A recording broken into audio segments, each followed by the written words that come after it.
नमस्कार मंडळी, S S food कट्टा या चॅनलमध्ये आपलं स्वागत आहे. नेहमीची आमटी खाऊन कंटाळा आला असेल तर ही मस्तपैकी अशी झणझणीत मक्याची आमटी नक्की करून पहा आणि व्हिडिओ शेवटपर्यंत नक्की पहा. चला तर जराही वेळ न घालवता रेसिपीला सुरुवात करूया.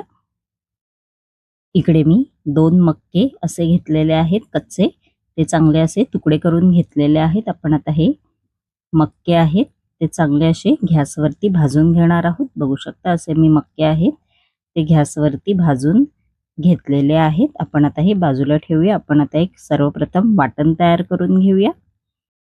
इकडे मी कढई घेतलेली आहे. कढईमध्ये आपण आता 1 चमचा तेल आहे ते घालायचं आहे व 1 चमचा जिरा आहे ते घालायचं आहे. इकडे मी 2 हिरव्या मिरच्या घेतलेल्या आहेत. तसे तुकडे करून तुम्ही तुमच्या अंदाजे हिरवी मिरची घ्या, जसं तुम्हाला तिखट पाहिजे तसं. त्यानंतर 1 कप सुकं खोबरं आहे ते मी घेतलेलं आहे ते घालायचं आहे. त्यानंतर थोडीशी बारीक चिरलेली कोथिंबीर आहे ती घालायची आहे व मीडियम फ्लेमवर आपण आता हे चांगलं भाजून घ्यायचं आहे. खोबऱ्याचा कलर आहे तो थोडा असा लालसर झाला पाहिजे. मीडियम फ्लेमवर आपल्याला हे भाजून घ्यायचं आहे. बघू शकता खोबऱ्याचा कलर आहे तो थोडा असा लालसर झालेला आहे आणि आपलं मिश्रण पण तयार आहे. आपण आता हे मिक्सरच्या जारमध्ये वाटून घेणार आहोत. थोडंसं पाणी घालून वाटून घ्यायचं आहे. त्यानंतर आपण त्याच कढईमध्ये शेंगदाणे आहेत ते भाजून घ्यायचे आहेत हाय फ्लेमवरती 2 ते 3 मिनिटं. बघू शकता असं परतवून घ्यायचं आहे आणि आपले शेंगदाणे आहेत ते बघू शकता तुम्ही भाजून झालेले आहेत. आपण आता हे एका डिशमध्ये काढून घेणार आहोत. त्यानंतर आपण आता त्याच कढईमध्ये 2 चमचे तेल आहे ते घालायचं आहे. आपण आता मक्याची आमटी तयार करणार आहोत. त्यानंतर अर्धा चमचा मोहरी आहे ती घालायची आहे. आपण आता याच्यामध्ये कढीपत्त्याची पानं आहेत 2 ते 3 ती घालायची आहेत.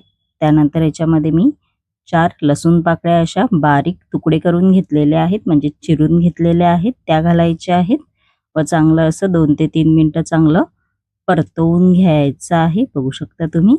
त्यानंतर इकडे मी एक कांदा घेतलेला आहे बारीक चिरलेला तो घालायचा आहे व आपण आता हे चांगलं परतवून घेणार आहोत मीडियम फ्लेमवर 5 ते 6 मिनिटं.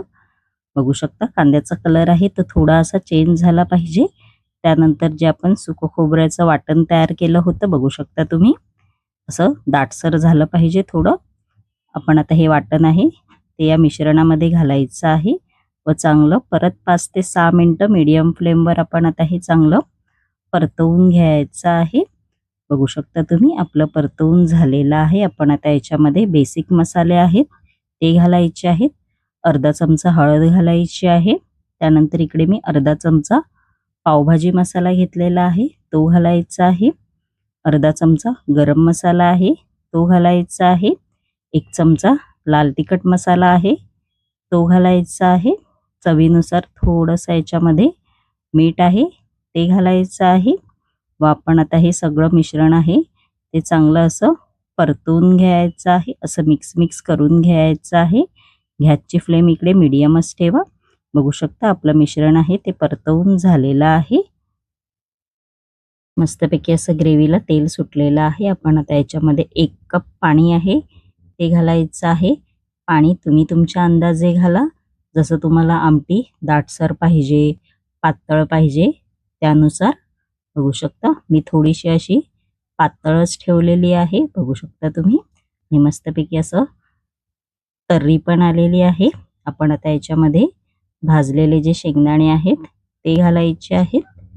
त्यानंतर थोडासा असा गूळ आहे तो घालायचा आहे व चांगलं असं परतवून घ्यायचं आहे.